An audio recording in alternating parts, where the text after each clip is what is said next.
This is Vibrant Spaces, a show about placemaking, activating, and connecting city spaces for the communities you serve. Good day, everyone, and welcome back to the Vibrant Spaces podcast. I am your host, Tim Souza, and this is my incredible co-host, Emily Craven. Say hello to the people, Emily. Hello, people. Good job. So today I'm excited because we have been spending our time in Baltimore, and we're going to get to spend some more time in Baltimore today, specifically looking at downtown Rise and how they collaborate in this very fascinating next level way as a community. And they truly are specialists in community engagement. Have I told you, Tim, about the Trojan horses? I don't think you have. Are these the ones that there was this girl and these two boys were fighting and then a lot of people died a long time ago? No, you do not have a friend in horse. That's not what I'm referring to. Although I'm sure there's plenty of placemaking things that you can learn from ancient Greek Trojan war dynamics. No, because that reminds me about a project that I came across that was all about radical community empowerment. It was called the Trojan Horse Project. It was a project out of West Palm Beach in Florida. So Keeley's visited West Palm Beach and did a raid on the city. That's what you're insinuating. No, I think that the idea about the Trojan horse holding secrets, right, I think is the idea behind that. So they wanted to radically encourage community engagement and empowerment into where the city was going. And a lot of the time that happens in surveys and a pop-up tent at a food market where we ask you questions. And no, they at West Palm Beach, they were like, nope, we have better ways of doing this, of having community engagement, particularly of young people. They wanted young people's voices in the vision of West Palm Beach, and they wanted elderly and all of that sort of thing. So what they did was they partnered with a Finnish architect to do a project where they initially ran a whole bunch of workshops with school children, where they talked about what were their visions and hopes and feelings for the future. And they got them to design these horses. And they literally took the drawings of children and fabricated these horses into 6-foot tall steel rollable Trojan horses. Wow. And yes, so these things were not tiny. These were properly welded fabric. They were decorated, Tim. They had necklaces and beautiful. Please tell me one had wings and a unicorn horn. I don't think so. I don't think so. But the idea behind that was that they put them on wheels and then they rolled each of these, I think there was 8 horses through the streets of West Palm Beach. And West Palm Beach has a lot of minorities in different enclaves around the downtown area. Okay. And so each of these horses tried to hit those enclaves on their little route. Oh, interesting. Down to downtown. So they had little shepherds. There were people who were shepherding, and it didn't happen in a day. It happened across multiple days where they were just slowly shepherding these horses down the street. And then people would come across them and they'd be like, what are you? Why do you shepherd a giant child's drawing down the street? Yeah, exactly. Mm-hmm. And so they were given postcards and they were asked, what are your dreams for the city and your place in the city? And so they would write them on those postcards and then they would put them in. And so they knew at what point on the route all of these dreams were dropped in, at what time. And so at the end of their route, they all headed basically into downtown and they went to City Hall. And then they delivered the dreams of the city to the mayor. Nice. And so it seems like a PR stunt, but the idea behind that was that they then cataloged all of those dreams. They then ran it through systems like ChatGPT, and then they pulled out core thematic things that people were concerned about, interested about, wanted to think about. And so they had things like climate change to gathering spaces to community connectedness, to practical things like stormwater drainage and like all of those kind of, like it ran the gamut, right? Cool. One of the Really awesome. postcards, yeah. One of the postcards was like a kid who said that they wanted to be a part of Paw Patrol. Like, so obviously when you're getting postcards from a whole bunch of different people, but they took those postcards and they essentially categorized them. And then the most frequently mentioned terms, they then formed 8 of the groups essentially where they assigned a nonprofit partner who dealt in that kind of thing to then almost host like a pop-up where they had this pop-up village with these 8 different stations, and they all had the postcards from those people there, and then they then got people to engage with what were written on the postcards, what did they think about these things. And so you'd have grandmothers turn up with children, and they would have a family cook style meal at these pop-up events, and so they would build cultural things around them. And I think that they're building like a recipe book based out of all of the different communities, and so they're using it basically as a way to guide their planning of what is important and what people want to see out of the city, the downtown association for the next 20 years. Wow. What a way to gather people literally in the streets for community engagement. I think that Yeah. And I actually kind of like that it's analog and not just like an app, right? Because it forces people out of their homes into the city that they're then going to comment on. Yeah, but they asked a very open-ended question as well. They weren't like, what do you want to see improved? Where do you hope the city will be in 50 years? Their question was very specifically, what are your dreams for the city? Because it's open enough to be like, how do you see yourself in the city? Where do you hope to be with the city? Like it having that openness means that you get a much more robust set of answers that are definitely in a much more positive frame of mind with which to build a vision. And I think that's awesome, because I think what you were just sharing really is also reflected in Baltimore. And I think that's why we're staying in the city of Baltimore. And we're really taking a look at what the Downtown Rise partnership of these different organizations are doing. They didn't have Trojan horses, which I think everybody needs a Trojan horse now. But I think that what they're doing is a similar process. And I think what we're going to discover out of this conversation today is the positive results of that collaboration and how you can achieve immediate term and set long-term goals. It's a lot of effort, right? It's a lot of effort to engage community well, but in a way that they want to engage. And West Palm Beach used giant horses to create curiosity.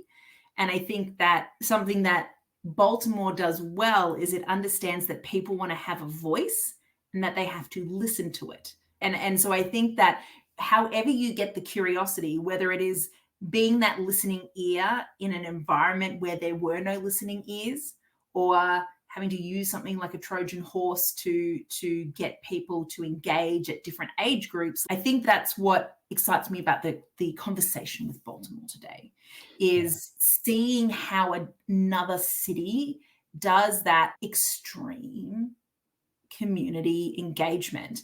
And we have three fabulous guests today. They are so as impactful wonderful as the Trojan horse was in history. These 3 are also knocking it out of the park. I would start a war 100%. For faith. Well, let's go ahead and introduce her. A smelly horse for Faith. She, like Faith Leach. So Faith Leach, she was appointed by Mayor Scott to serve as the city's second, but first, female chief administration officer. So her role, she manages the day-to-day government operations across the entire city enterprise. But prior to this, CAO Leach served as the deputy mayor of Equity, Health and Human Services, where she provided strategic direction to a portfolio of agencies at the forefront of quality of life issues. Like, I think that's where a lot of the humanness of this policy and how it came together has come from. So before her tenure with the city of Baltimore, Leach served as the chief of staff at JP Morgan Chase & Co Foundation. And in that capacity, she oversaw the foundation's commitment to invest $2 billion over 5 years. to strengthen workforce systems, to revitalize neighborhoods, to grow small businesses, to improve financial health of vulnerable communities. And she has spent nearly 2 decades addressing these kind of key drivers of economic inequality, like that fuel the racial wealth divide. And before joining JP Morgan Chase and Co, FAO Leach also served as the chief of staff to the deputy mayor of Greater Economic Opportunity under DC Mayor Muriel Bowser. And she actually stood up a first of its kind government agency focusing on revitalizing overlooked and underdeserved neighborhoods. So like Faith is ambassador with a capital A, and also real life ambassador of the Smithsonian National Museum of African American History and Culture as well. So I would start a war for Faith, but I won't start a war for Faith because we are solving inequity via human peace. First, peace and equity. Thanks to Faith. Thanks to Faith. Love that. Well, as brilliant as Faith is, I think Shalonda was incredibly collaboratively oriented and honestly just as accomplished, which is really cool. And without further ado, Shalonda Stokes is the president of the Downtown Partnership of Baltimore and the executive director of the Downtown Management Authority. So she leads both of these multi-million-dollar organizations. And since taking up this mantle over the Downtown Partnership, she has more than doubled the organization's revenues and served as a catalyst for another $50 million commitment to the Central Business District. A particular pride to her, I know, is the Minority Business Program that fosters small growth while increasing equitable occupancy in vacant storefronts. Titled Boost, it's a kind of like a Black-owned and occupied storefront tenancy initiative. It supports this long-term success of minority-owned Baltimore-based businesses in downtown storefronts.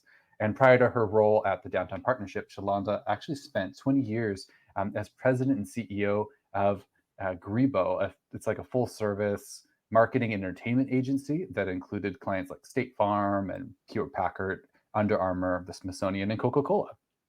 Wow. Yeah, I know. It's like the list. Shalonda is the recipient of more than 85 community and professional awards. And as a respected thought leader, she serves as a critical advisor to the most elite list of Fortune 100 CEOs, elected officials, and other dignitaries. Yeah, So Shalonda and Faith together, like I feel like a boom boom. I feel like Baltimore, I don't know whether it was the mayor or who it was who saw both women and were like, thank you. Good boom. Yeah, exactly. Thank you. Bring them together.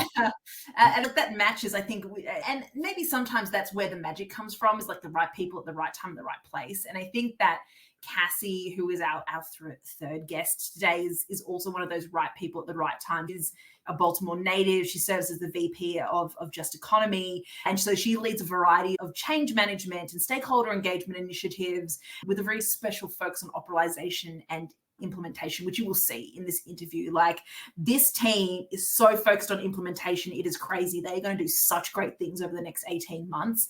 And Cassie leads many Baltimore City area projects, including Baltimore Together, the region's strategic plan for equitable economic growth, which is the Downtown Rise Strategic Action Plan, the Baltimore City Squeegee Collective. So in all of this work, she supports the public and private partners to ensure this collaborative approach that I have just come to see as the Baltimore approach, that it is implemented with this strong focus on results and accountability.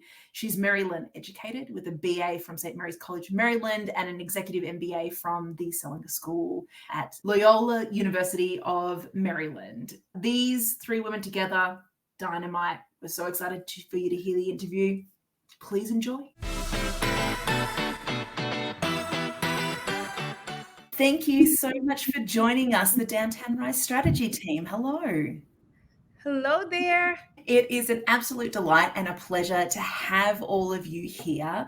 It has been such a fascinating conversation that we've been having so far, learning all about Baltimore and the wonderful things that you are doing there. We're really excited to focus in on the amazing collaboration that is happening across the entire board in Baltimore. It's something that is a crazy feat. Congratulations to you all. I wanted to start off by asking a couple of questions that we love to start the podcast off with, which is, what was life like for you growing up in Baltimore communities? What has been the biggest change that you have witnessed in the community that you grew up in then versus now? So I can start with that. I think everything Baltimore growing up was a little bit tough and not at the same time. Like we were poor, but you didn't really know that you were poor at the time because it was still about community. I think that we had an amazing relationship with neighbors and in government and police. And so that was, I grew up in the era of officer friendly. I grew up in an era where you had neighbors who really extended and reached out. I think as time has gone on, I think in technology and other things we've pulled in to some of that. I think that the relationships across the country have changed a little bit between the dynamics of police and other things. And I think pulling all of that together is what makes now so special for me and us, right? To be in a position where my first job was cleaning downtown Baltimore at the age of 14, and now I'm responsible for all of it is amazing. And to do it at a time where we probably have the strongest collaboration I have in my lifetime, it's been great. So then it was building, now it's excitement. Faith, take it away. Sure. So thank you so much for the question. So I am not a Baltimore native. I'm actually pretty new to the city. So I've been in the city going on about 4 years. I came to Baltimore to work with Mayor Scott in the first term of Mayor Scott's administration. And even in this short amount of time that I've been here, I've been able to see such incredible hard work and such incredible change happen even in just the 4 years that I've been here and that Mayor Scott has been at the helm. So when you talk about things like Downtown Rise, when you talk about the partnership that we have with Downtown Partnership and all of our stakeholders and partners that are in downtown, right? Like that is how you change a city, right? Like you bring that energy, you bring that partnership, because no city can do it alone. It has to be a partnership between the public sector, the private sector, and all of our neighbors and all of our partners working together to solve some of the intractable challenges that have been present in our city for decades, right? And so one concrete example that Shalonda and I worked on with so many other leaders from across the city is when I came to the city, we had dozens and dozens and dozens of squeegee workers, young people who would wash windshields in order to gain a little bit of cash. And it was such an seemingly intractable issue and challenge for our city. And so in just 2-3 years time, we've been able to diminish the number from 80, 90 plus young people that are on corners across our city to now there's about a dozen young people. And most of those young people we've been able to connect with opportunity. So when you talk about change, when you talk about shifting the trajectory of our city, it's some of those intentional efforts like we did through the Squeegee Collaborative that's really helping us see some really remarkable change in a short amount of time in the city of Baltimore. Hoping we're getting to chat a little bit more about that as well.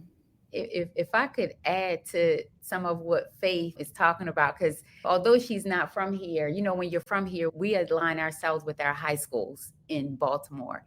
And so I went to the best, Polly, but Faith has been here and has impacted us so much. I think we're going to have to give her a high school because she wasn't from here, but the impact has been tremendous. And I think how you're engaging with the neighborhoods, it makes it feel like home. It definitely does. Baltimore, I said when I was confirmed in this particular role, what I said is that I've fallen in love with Baltimore. So one thing, this is what I want everybody to know about Baltimore. Baltimore has some of the best food on the East Coast. Hands down, moved here and immediately became a foodie because some of the best food that you will ever experience, some of the coolest neighborhoods, and just so many amazing parts of our city that make us so unique. So absolutely, Baltimore is my home. I'm going to throw a different question out here for you, Cassie. What place or location is the most special to you in Baltimore and why? Yeah, that's a great question. There's a lot, but I would say Camden Yards or M&T Bank Stadium on game day and the areas around the stadiums. So I actually grew up in the DC area, but I moved to Baltimore 17 years ago. And the old ladies at my church like 5 years ago said I can now claim to be from Baltimore. So I feel like that's really a badge of honor. But at game days, I would come as a kid to Camden Yards with my grandfather. And now I go to as many games as I can. And just the energy and excitement that those teams bring to the city and to downtown, and folks who come in from all over for games. And being like in the parking lots, tailgating, and just seeing all of the joy and excitement on the sidewalks and everything, that's like definitely one of my favorite parts of Baltimore. And I love that our stadiums are right in our downtown and so accessible for folks. That's wonderful. Did anyone else want to jump in with a particular location they wanted to shout to the roof about? What I'd like to say when you start talking about picking favorites, being and that's like picking favorite children. right, it's like picking favorite children, exactly. So I wouldn't do that. My answer is like everything downtown is a favorite, from the food to the museums to the exhibits. I think just the most concentrated, connected, transit accessible. I love downtown. Beautiful. If you had a giant billboard anywhere in the city that could have anything on it, metaphorically speaking, what would be the message you would want to leave the city or the planet with? Well, Shalonda and her team have giant billboards all over downtown right now as part of the work of Downtown Partnership. So she can definitely speak to some of that. What do you have on those billboards, Shalonda? Oh my God, the beauty of our billboards, we brought them. This was a post-COVID way that we could work to help property owners as well as create vibrancy in downtown. It's been phenomenal. So we have art and we have displays of information from government to business to exciting placemaking activities and events that are coming here. So I'm so excited about what's on the billboards. What I would say, if we just have billboards everywhere and all over, it's we're stronger together. I love that. Mm-hmm. I feel like that is the mantra of Baltimore from having spoken to all of you. Exactly. And speaking of getting into placemaking and all of this energy that you guys are talking about, could you give us a quick rundown of what is Downtown Rise? What is this mission and goal, this thing that has rallied you all together? I'm going to let, whoever feels like they'd like to step up to the plate to give that quick description, but could you let us, what is it? Where did Rise come from? And then how are you funding it to drive that impact? I think I'd like to get those quick housekeeping questions about Rise out of the way so we can dive into the really cool things that you guys are doing. Perfect. I'd like to start off, before we even talk about Rise, just talking about the intentionality I think that everybody has had moving towards this. A few years ago, we brought in the Urban Land Institute to really help us reimagine downtown. And a number of things that they said, things that but it feels different sometimes when you hear it from somebody else. One of the things they said, create place, absolutely. And we wanted to make sure we're doing that. We needed to build up with that infrastructure. We need to invest in safety. And really, this coordinated leadership was a part of what they said. And what's exciting about Scott really took the elements of all of that and looking at the various plans and stuff that people were having. Part of what we knew in understanding this investment, the $6.9 billion worth of development that we have happening, he was like, wait a minute, let's figure out how we stabilize that and create opportunity for just the immediate things that we knew we needed, so that you could show his face that sort of love that was happening on our city. And so it was other things that were in play. The city is doing a 10-year plan. There were master plannings. There were all of these things. And what's, really thoughtful about this process is let's take all of the plans. Let's look at things together. Let's figure out how we love immediate, midterm, and then long-term on our city. So that's how we got there. And then I'll pass it off for more of what it is. Yeah, absolutely. So Downtown Rise is our strategic action plan for downtown. Much like cities across the country during the pandemic, and as we are continuing to recover from the pandemic, downtowns across this country were deeply impacted by the pandemic. And so what we decided to do is to bring a group of stakeholders together to really look at this moment in our city's history, to really look at this time and say, what do we want our downtown to be? Right. And so Shalonda talked about the $6 billion worth of investment that was happening and coming into our downtown core. We also had the announcement of the red line. So the Governor Moore announced that he was bringing back the red line. So that's additional transportation that we knew would also be a part of the recovery of our downtown. And so we took this moment and we all came together and we developed what is our short-term strategy for how we want to bring energy and vibrancy and life back into our downtown, celebrating arts and culture and all the things that make Baltimore the coolest city in the world. And we took that moment and we developed this strategic action plan. And then we said, you know what, we need to not just look at this moment, we need to look at the next 10 years and we need to build a downtown for the city for the next 10 years. And so we combined some of our initial efforts and we developed this 10-year strategic vision for our downtown. And it has been so amazing to have the downtown partnership. We also had aquarium and our sports teams and the Maryland Stadium Authority, right? So you have local government, state government, private sector, all working together in partnership to develop a strategy for how we want to reimagine our downtown for the next 10 years. Awesome. That's beautiful. Cassie, when we were talking in our pre-call, as we were getting to know a little bit more about Rise and its vision, and then as Faith just mentioned, you have the short-term, mid-term, long-term kind of plans. Can you dive into a little bit about what those plans are and the difference between them quickly? And as you do, if you could give our listeners who might be like, oh my goodness, as this podcast continues, I want to build something like that. Could you add in those little nuggets that someone like yourself can help structure for people who maybe would want to build something like you guys have in Baltimore? Yeah, sure thing. So as Faith mentioned, there's two primary components of Downtown Rise. First is the Strategic Action Plan, or the SAP, which is 36 immediate term actions, most of which are very tangible. So repairing sidewalks, bringing out some public art, working on cleaning, street cleaning, and things that you can visually see easily on any given day, and working towards those goals over the next 6 to 18 months. Alongside that, through a large collaboration of key stakeholders and anchor institutions and several other people in and around downtown, there is this 10-year vision, which is currently in a phase of community engagement and stakeholder feedback. It's part of the city's 10-year master plan, which is also currently in a stage of community engagement and stakeholder feedback. So they're working collaboratively with the Department of Planning on a similar timeline to develop this 10-year master plan for downtown.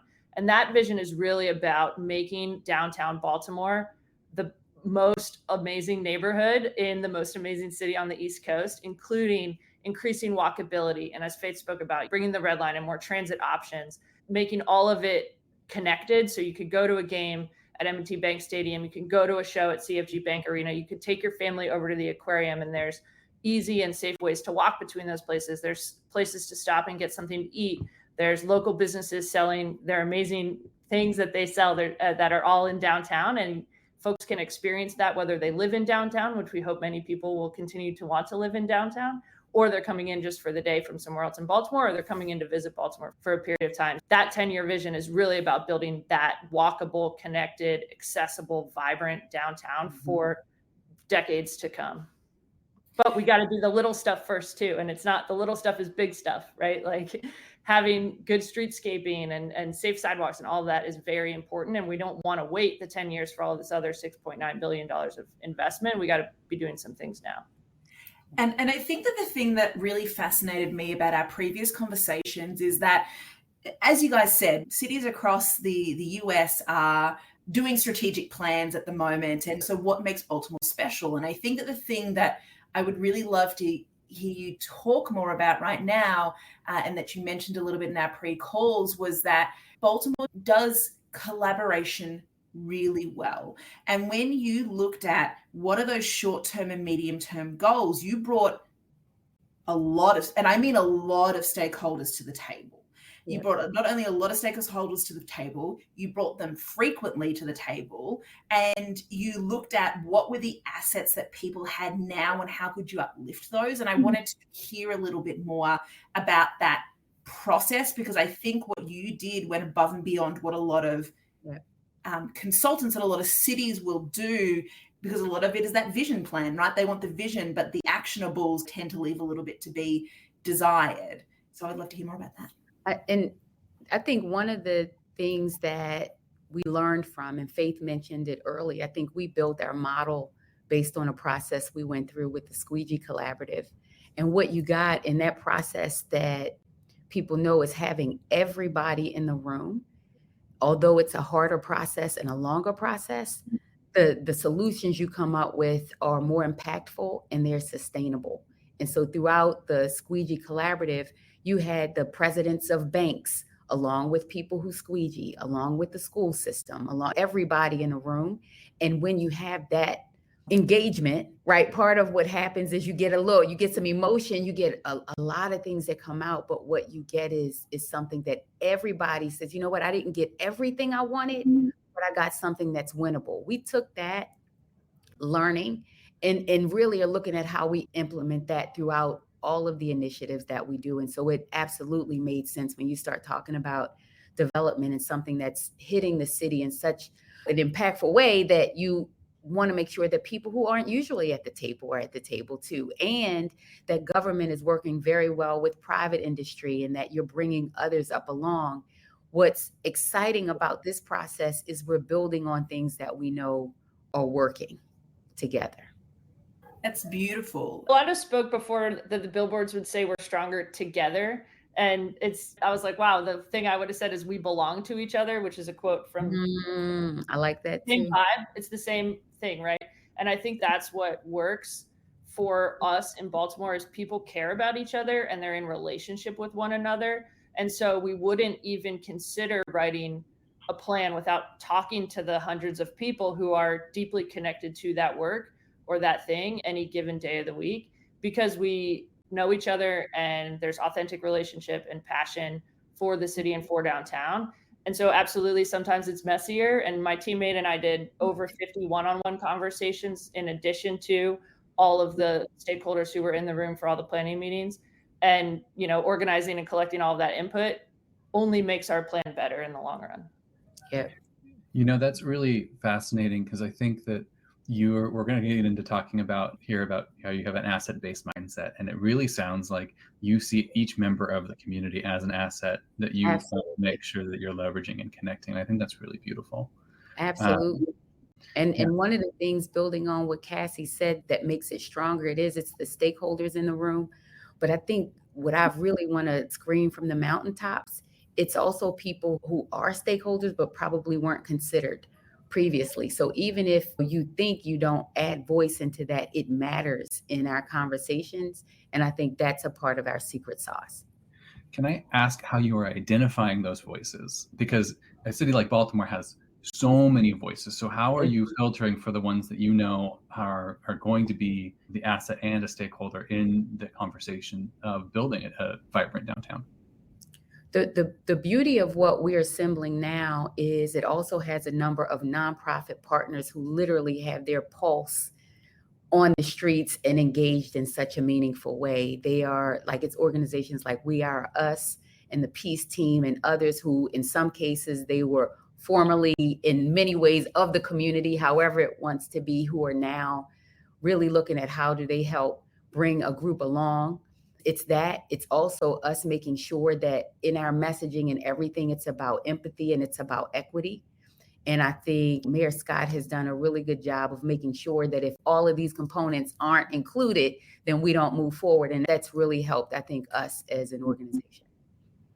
Yeah, I think it's important to note that throughout this process, and one of the things that we learned very early on in convening folks around big challenges, is that this is about building the city and building the community that we want to see, right? And so we want a community that's inclusive. We want a community that is equitable. We want a community and a city that supports thriving young people, for example. And so those are all of the values that we bring to this work. And oftentimes in the process, when we bring folks together, before we jump into the work, we start identifying our values. And what we find is that whether it's a group of young people, a group of older adults, a group of developers, that we all value very similar things. And that helps us drive our work, is understanding our shared values that we bring to this work. True. And we're oftentimes reminding ourselves when conversations get tough of the city that we want to build and the values that we bring to the work. And so in this podcast, I like to get detailed, because I think it's the details that make the difference between an impactful project and one that maybe fizzles out a little bit. And I know that Rise has only just started. It has only just been technically launched as a strategy to the public. And we've mentioned, and whether this comes out of either your Rise conversations or maybe we do return to the Squeegee Collective just as a demonstration of what the process is. As we said, we talk about that kind of assets-based thing. What is then the process to it? Like, are you going to different stakeholders? Are you like, what is it that you're doing? How is it that we can help plug in? What is the process at which you're bringing all the people to the table, particularly maybe in controversial things like the Squeegee Collective that you have? And can you take a step by step through maybe a start and end process where, even if we're talking about the Squeegee Collective here, we know that that's the process that you're going to be applying to Downtown Rise?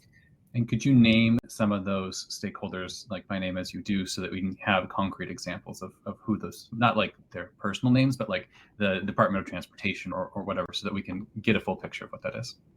Yep, absolutely. So I'll start off and I will use the Squeegee Collaborative as an example. So initially, when we pulled together the Squeegee Collaborative, it started out being about 40 different stakeholders, right? And so because this issue primarily impacted young Black boys and young Black men of color, we started out by identifying partners in the educational system, in the social, and kind of the human services and social services space. We also knew that it was important to name and have young people at the table, and not just any young people, but the young people who would be impacted by any policy decision that we made. But we also knew that there were challenges with the business community and the development community that were also impacted by this activity in downtown, right? And so we brought all of those partners together with government, nonprofit, all of these partners, and we said that we were going to develop a citywide strategy. It wouldn't be the mayor's strategy, but it would be a comprehensive citywide strategy. Now, we started with about 40 people at the table. By the end of the process, we had over 200 people that had engaged with us at some point, because we knew that we needed to be open. We needed to be flexible, because throughout the process, there would be other people who would pop up and would be interested in contributing and being at the table. And so we were very open, we were very flexible in adding people to the table. And then we also made sure that we had strong facilitation so that we can manage the different perspectives and the different voices, but still allow space for different opinions and different voices to be heard. Now, I think where the rubber met the road on this issue is we probably could not build the framework that we built with 200 voices in the room. And so what we ultimately did, we got a good kind of cross-section of feedback from all the many different stakeholders. We then pulled together a smaller group that was representative of the larger group, and that group developed the plan. We took it back to the broader group, got their feedback, got their input. And this is actually the secret sauce. The secret sauce, when you bring different groups like this together, is that you built a strong plan when everybody is unhappy about some part of the plan. You will never, ever, ever be able to satisfy all groups. But the magic of the Squeegee Collaborative process and what we developed is people were okay, right? They were all open to the idea.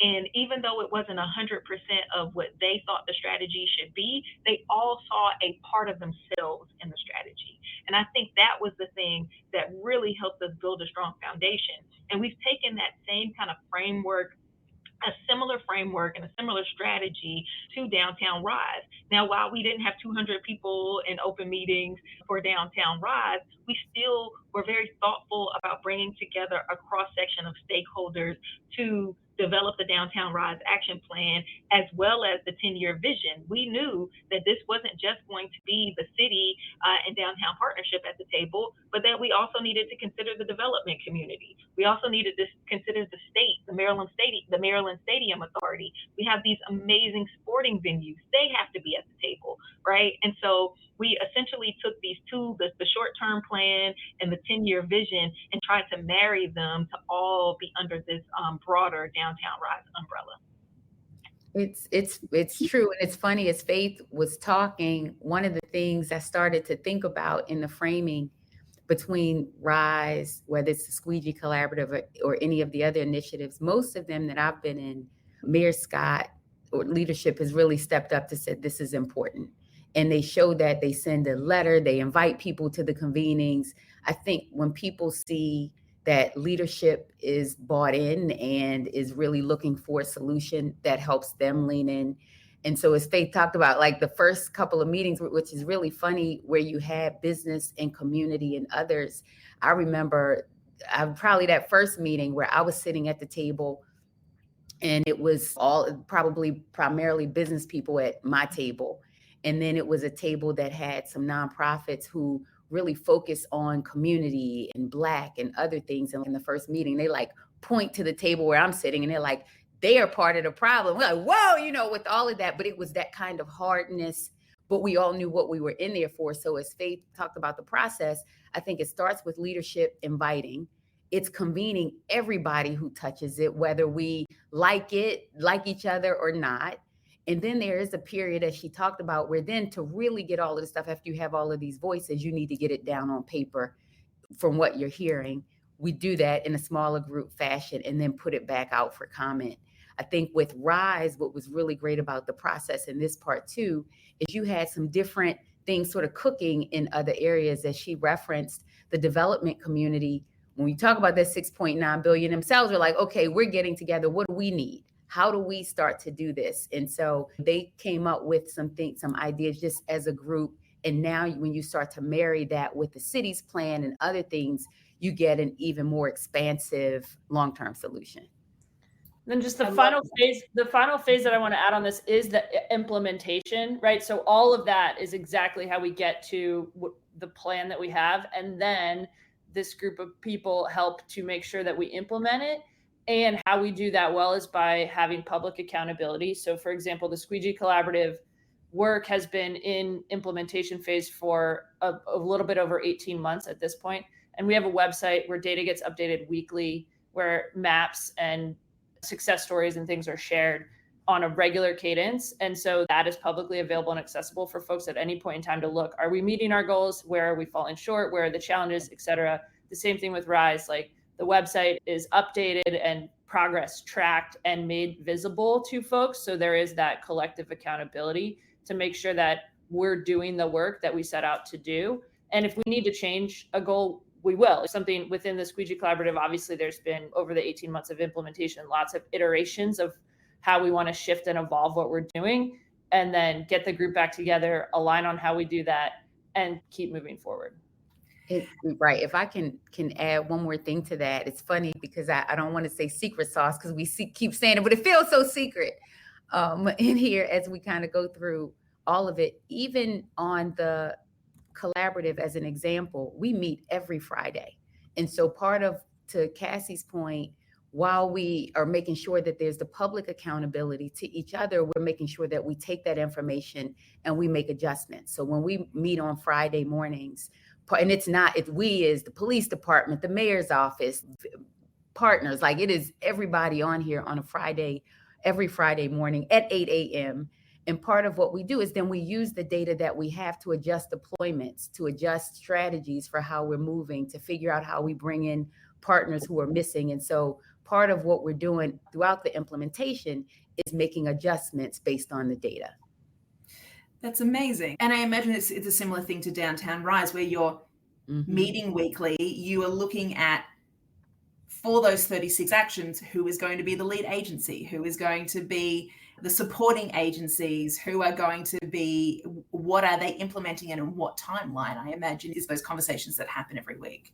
It's a part of that. And I think one of the questions you guys asked earlier is like, and where's the money coming from? What part of it is happening? And the beauty of something that is comprehensive is that it layers, the money layers in their phases. So as an example, Downtown Partnership was successful in securing more than $30 million from the state to help with capital improvements.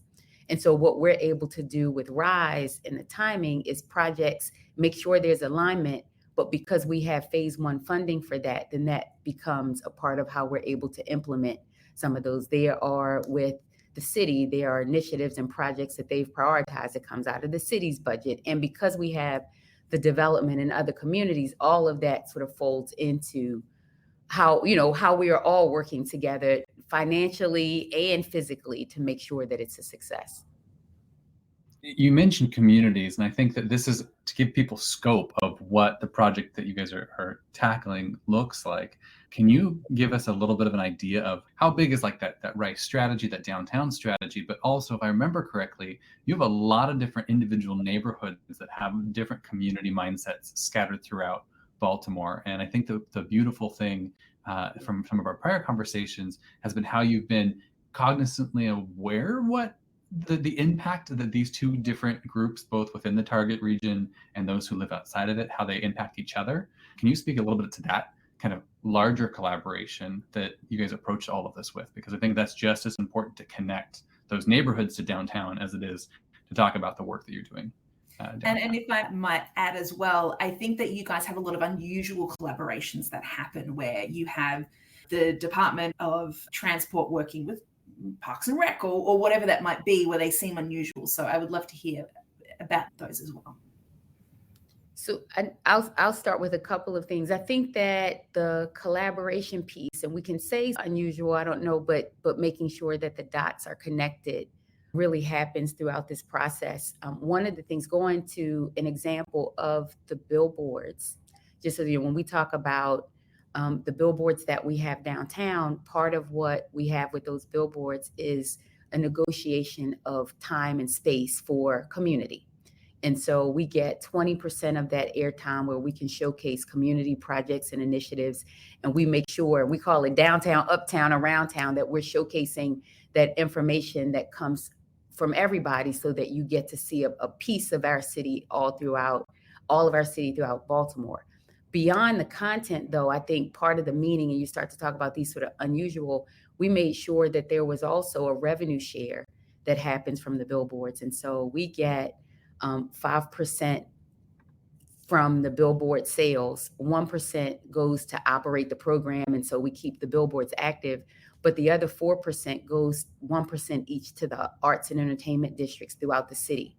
And so part of what we want to make sure as we're building this is that people don't feel like it's a either or, that it's an and as we are building. I don't even know how many official neighborhoods there are throughout the city. I know it's probably 80 plus or some large number. Even in downtown, there are several neighborhoods and each has its sort of uniqueness about it.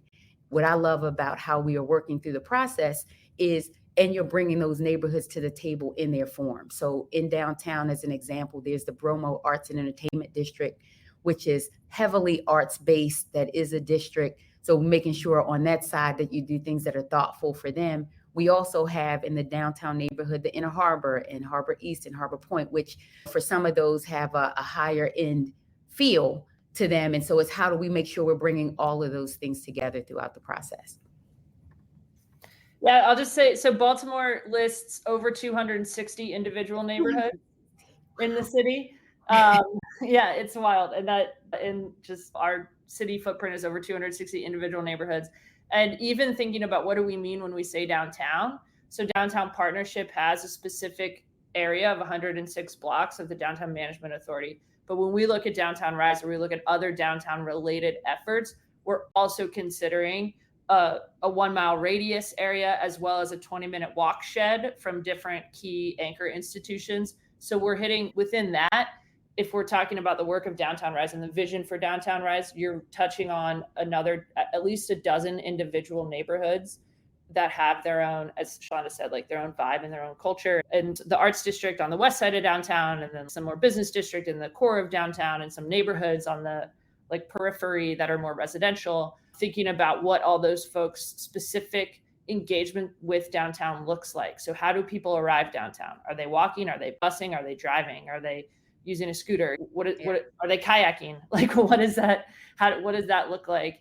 And then what are they coming to downtown for? Are they coming into work? 35% of jobs in Baltimore City are in downtown, even though it only represents 3.8% of our city's land. So a lot of people are coming downtown to work. Or are they coming because that's where they live, or their kid goes to daycare, or they're coming to a show, or what are all those things, and what are the unique opportunities and challenges based on all of those different criteria? But we do also engage with the entire neighborhood association list for the city of Baltimore. So every time there's updates, we send it out to those 260 individual leaders who lead each neighborhood association, and we'll talk to anybody. So if they want to learn more, we'll go and explain to them what's happening. And, every neighborhood has its own desires. And as Faith and Shalonda both said, you don't please everyone every time, but we are good about making sure folks who want to be involved or want to be informed are invited to the table. Yeah. And I think what's significant about this process that we have here, it is post-COVID, there are realities that are happening to every city, right? We had increased vacancy in the central business district, probably in other areas too. And when you don't have people on the street, you start to see things a lot more that don't look as good because now you can see it. And so it was really figuring out how we double down on those things. But it was important for us to really do this together, because what happens is you could have neighborhoods say, well, don't go here, do this. Don't go in this part of the city, go here. And if you have the city talking about it itself in that way or herself in that way, that's where we start to have friction. And so what I'm feeling and believing, we're coming to a place now that people recognize there's difference in the neighborhood, but there's value in all of us, and us looking like this mosaic now where you take pride in the difference. I love that so much. And I think that something that really speaks to me quite strongly is that even here in this podcast, you have the city, you have the downtown partnership, and you have Cassie with Just Economy, they are private consultants, right? And you have all of these people working well together and supporting each other. And it's not just, this is the mouthpiece of the city. This is all of these different organizations and private consulting. You are all here representing your city in one podcast, right? Just here. One of the things that you said that I think is really key, and I'm trying to figure out how we really say the value of that when you talk about the fact that it is government and nonprofit and business working on here. It is so natural to us. Like, even when you talk about the podcast, Cassie can do any of the conversation. She can be there. I don't have to be there. Faith can be there. Like, we're working in such synergy that for you to say, I don't even feel the difference. Like, it feels like we are in one organization together. So, and can I ask a question on that? You mentioned facilitation earlier. And I think that holding the container is so key for all of these conversations that you're having. Have you brought in like other groups, kind of like Cassie, to hold that, to be the container holder so that you can be in the conversation? Or is Baltimore just like really blessed to have a number of Shalondas in the room to hold that container together while also be participating and showing what the city needs and what downtown needs? That is such an interesting question. I can tell you that throughout our process, we didn't bring in a whole lot of outside facilitators to help us do that. It was really us kind of leading in different sessions. Like, I remember, and we'll do like lead certain ones, team will. I think part of what's making us work, and we say it, having a Just Economy and Cassie and them on, is somebody who can stay focused on the task, where I have my day job, Faith has hers, and others. When you have partners like that, they are super drivers. So it's times that I don't want to pick up my phone because I'm like, damn, it's another thing from Cassie. But it helps move us forward. And I think that for our projects is really helping us ensure that we stay on track. Yeah, and Tim, we do a lot of group facilitation in different spaces and places. And I think the way that it works is the only way it works is in relationship and in connection. And so that's where you're like very open to the critical feedback. You have to be very open to the hard questions. You have to be willing to go through those pieces of it, as well as the stuff that is celebratory and exciting. But it all happens through being in relationship with folks and understanding each person or entity's desire in that. And then we're all generally working towards the same goals. So how do we keep moving towards that? By recognizing everyone's unique perspective actually makes all of the work better, as opposed to looking at those unique perspectives as challenges. It's like, how do we integrate that? Because what you have to say from your vantage point is critical for us to make sure that stakeholder or that community or that perspective is brought in as well. And the only way it works is by being able to trust one another and to be able to talk about the stuff when it's good and talk about the stuff when it's bad. Yeah, I love that so much. So if you were to offer advice to another city who is inspired by your efforts, how would you recommend that they get the ball rolling in that special Baltimore style? Yeah. Well, so this is the thing. I think the Baltimore style works for Baltimore. And what cities have to find is the style that works for them. Because Baltimore is a city of neighborhoods, because downtown is kind of the economic driver of our city in the way that our neighborhoods do good or do well and that they thrive, we also have to have a thriving downtown, right? And so the Baltimore sauce works for Baltimore. But I think the thing that is important for every city to understand whenever they're starting a process like this is you have to understand your values. You have to understand the goal that you are working towards. And then you have to bring that right mix of people. And that mix of people is not the mix of people that are always going to agree on what the strategy should be or what the outcome should be. But that right mix of people are those people that are going to be able to push each other, that are going to be able to disagree, but who can still understand the outcome that they are trying to build, right? They are still married to similar values or to a broader vision for what they want to see for their city. And so for us in Baltimore, again, we start everything with that collaboration, with understanding our values, with understanding kind of what the vision is that we are trying to achieve for our city, and then bringing those different voices to the table that can share their perspective. And we are unafraid. And I think when you talk about the secret sauce that we have spilled throughout the podcast here, the secret sauce is that we are unafraid to hear dissenting opinions, right? There is not one monolithic vision for downtown. The downtown that we are building is going to be a downtown that represents multiple perspectives, right? We're going to have big business and small business and residential communities and so many different things that are going to come together to create this really beautiful neighborhood, because that's what downtown is, and this place that every Baltimorean can find a little bit of themselves in downtown. And that's how we know that our plan is working and that we've built a successful downtown, is that it's not just for one group of people, but every Baltimorean can find a little bit of themselves in our downtown. So that's my feedback to any city that's looking to start a process like this. That's beautiful. That's wonderful. And I think so incredibly true is that every city is different. That's what we definitely find on the podcast. Every time we speak to anyone who is attempting to build vibrancy in downtown, every city is different. But at the same time, if you are unafraid of hearing the opinions and having them thrown at you, it results in so much buy-in from across the spectrum. So thank you, everyone, for just the wonderful conversation today. It has been a delight and a joy to chat to you all. I wanted to close out this conversation with, out of those 35 activities that are being implemented across the next 6 to 18 months, I'm going to ask you to choose, Shalonda. Oh my God. What are the favorites that you're excited to see come to fruition? Because just as not everybody is going to be on board with the plan, there are going to be more parts of the plan that resonate with you more than others. So, okay. So I would say my favorite part, if you're making me choose, would be the art.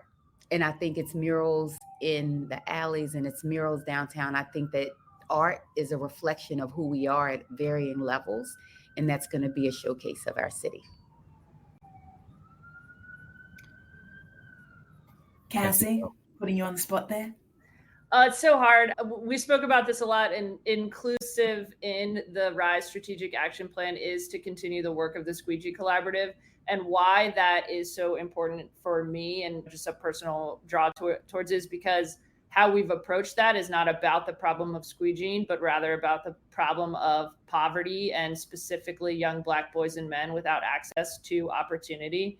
And so continuing to build up the access to opportunity and resources and support structures and everything to allow the young men who I coach in flag football every weekend, who I also see selling water bottles outside of Camden Yards, to have better opportunities in the long run. and more opportunities in the long run, and job training and mentorship and all of those things that young Black boys around Baltimore have been left out of for generations. So continuing to do that work and implement the work of the Squeegee Collaborative is probably the one I would have to pick because of the systemic impact and just the way in which I see it making meaningful progress for what people believed was an impossible challenge.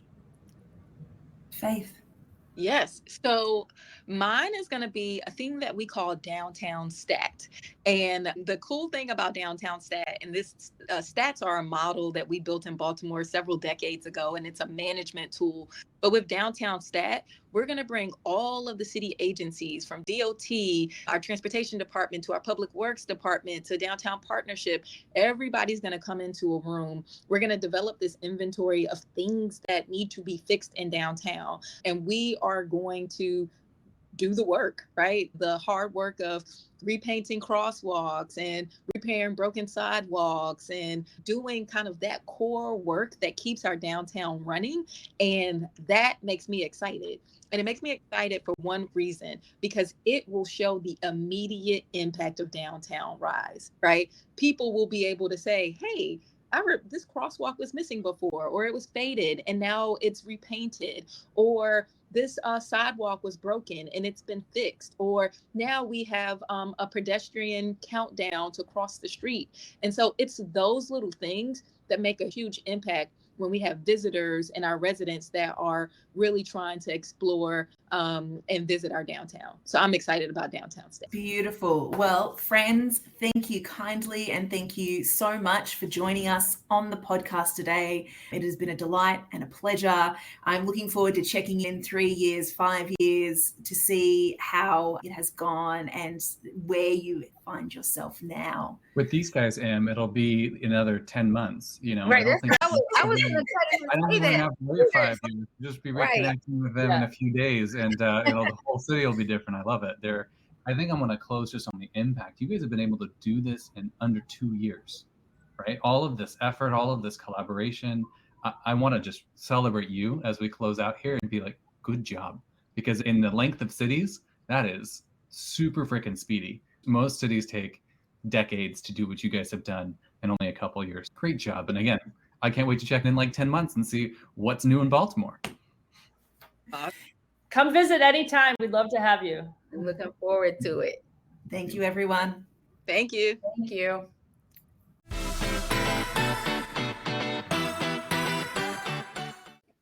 See, this is why I love these ladies. Like, they are also firmly in the camp of any vibrancy that is working is because you have engaged the community. If you don't engage the community, even if it's something as small as arts and culture, if you do not engage the community, like Tonya says, you get it covered in graffiti, right? Even at every level, you should be engaging community, whether it's for something as massive as Downtown Rise or something as simple as like graffiti prevention. Don't you fear? I mean, I think it's great. So when you say community, the first thing that pops into my brain is like Leslie Knope and Ron Swanson at Parks and Rec, trying to get all of those people to give them like their community responses. That's the terror that goes into my head. So like, it's a lot of cooks in the kitchen. It's a lot of people that you're involving in that process, and half of them are just standing up to have something to do on a Tuesday. See, this is the thing though, right? I think that when you are in areas and cities that historically a lot of people have felt ignored in, right?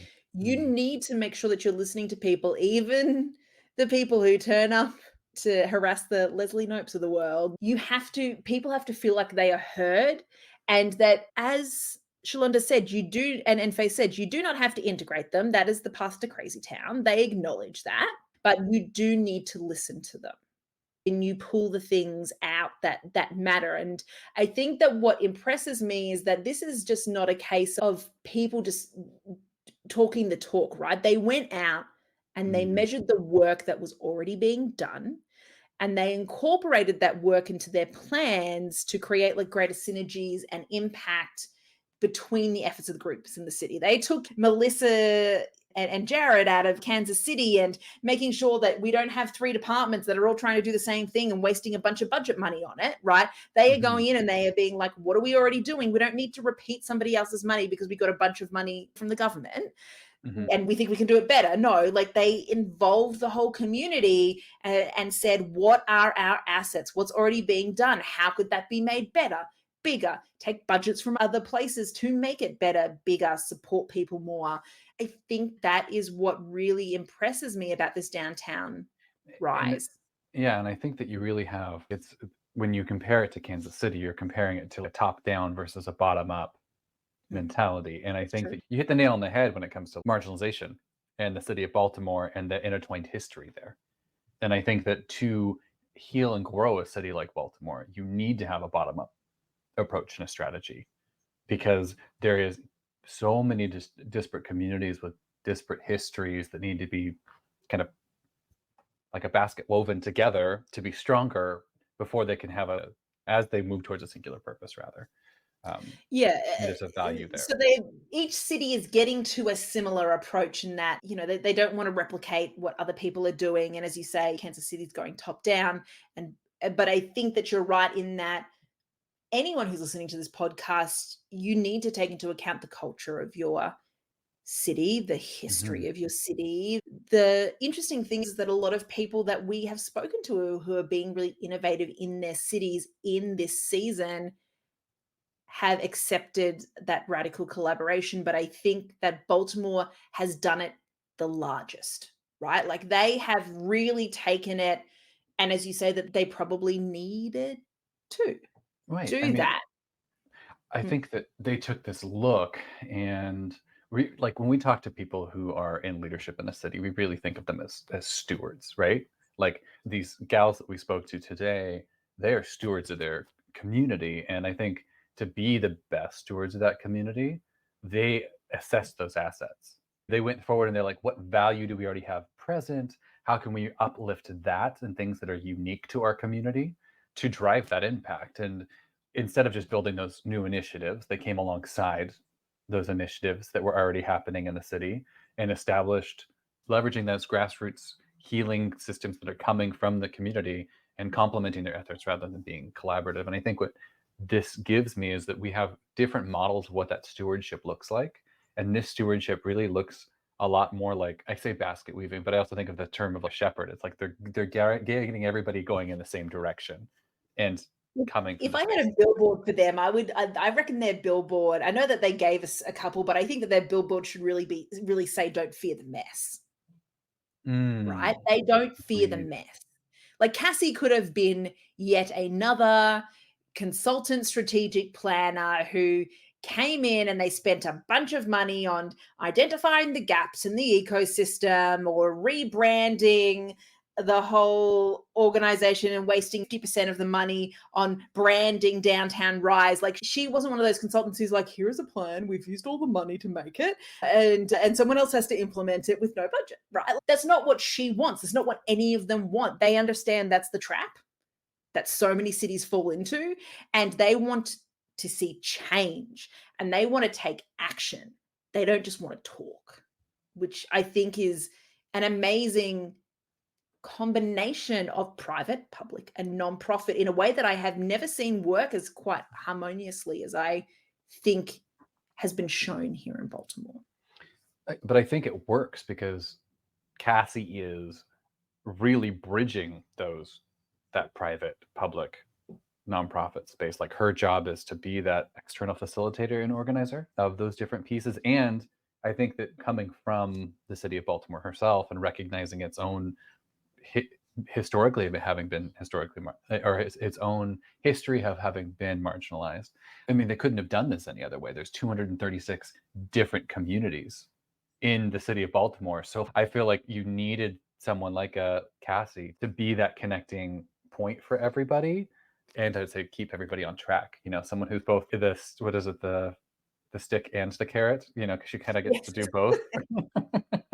Yeah. And if you're going to combat the negative press, like I know Baltimore has a bad rap. They have a lot of negative press. They have a lot of negative stories. They've had a lot of podcasts, The Wire, Serial.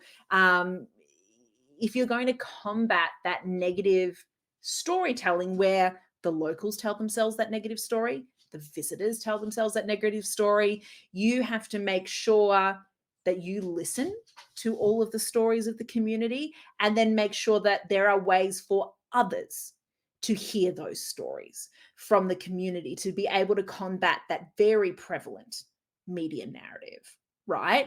Which I think it's at that point that like Story City will normally step in, right? Where you're looking at taking that community engagement, allowing people to tell their own stories rather than the media being the people who tell that story. And so when you start to align the positive stories and people's experiences and associating positive stories to the physical, you start to build momentum as much as any event or parklet or whatever it is, right?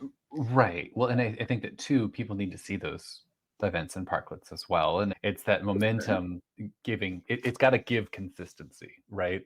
It needs to be, and I think it needs to be, and people need to walk out their front doors and know that the city is working on making itself stronger, better, healing from historical wrongs, providing economic opportunities for its people, etc. And I think that what I really love. I don't think stories stop bullets. Don't get me wrong there.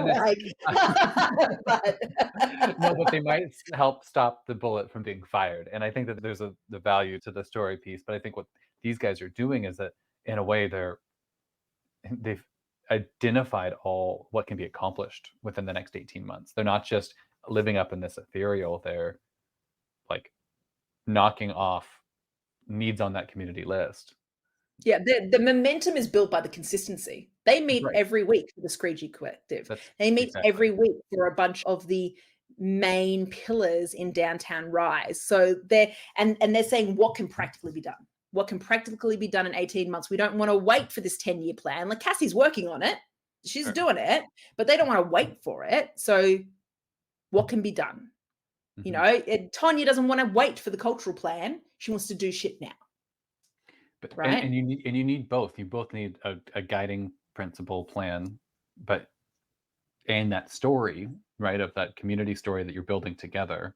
But you also need shit to get done, and people need to see both. And I think that Baltimore's at this time in history where they want to make things happen. They don't just want to talk about it. And they are seeing results as a part of it. Yeah. And I just, maybe we're teasing this just a little bit, but we will definitely be visiting Baltimore again next season. We have a little bit of a giant heart on our sleeve for Baltimore right now. Heart on our sleeve. I love that for Baltimore. And, you know, speaking of really cool cities, next week we're actually jumping out of Baltimore and we're going to the beautiful city of Philadelphia, city of brotherly love, brotherly and sisterly love. We're going from systemized collaboration to building a city for overlooked people who are normally overlooked in planning, right? Yeah, and so we will have the nightmare director, or I should say the nighttime manager, but I like to think of him as the Batman of Philadelphia, maybe. Raheem Manning will be joining us next week. We're super excited to chat with him about how to build a city that is reflective and safe for all people. Whether it's the day, whether it's the night, 24 hours, 24/7. We also get to pepper in there a little bit of how they're prepping for a very crazy 2026. They've got FIFA in Philly. They have the 250th anniversary of the signing of the Declaration. And so Philadelphia has got to be a bonkers city to be in 2026. And so we also chat a little bit about that next week as well. So come back and join us. We really appreciate you for coming out and hanging with us today. Be kind to each other. And thank you so much, Baltimore. It has been a delight to have you on this podcast. You are doing great things in the vibrancy space.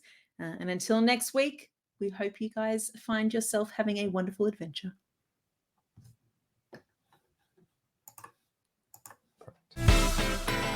The Vibrant Spaces podcast is produced by Story City. You can find our entire archive on any podcasting app and on about.storycity.app, where we publish transcripts and show notes. This episode was produced by Tim Souza, and our staff includes Justin Kahn, Brett Ludwig, and Victoria Omitska. Our theme song is Happy Indie by Alex Guz. Our co-hosts are Tim Souza and me, Emily Craven. As always, thank you for listening. We hope you have a glorious adventure this week.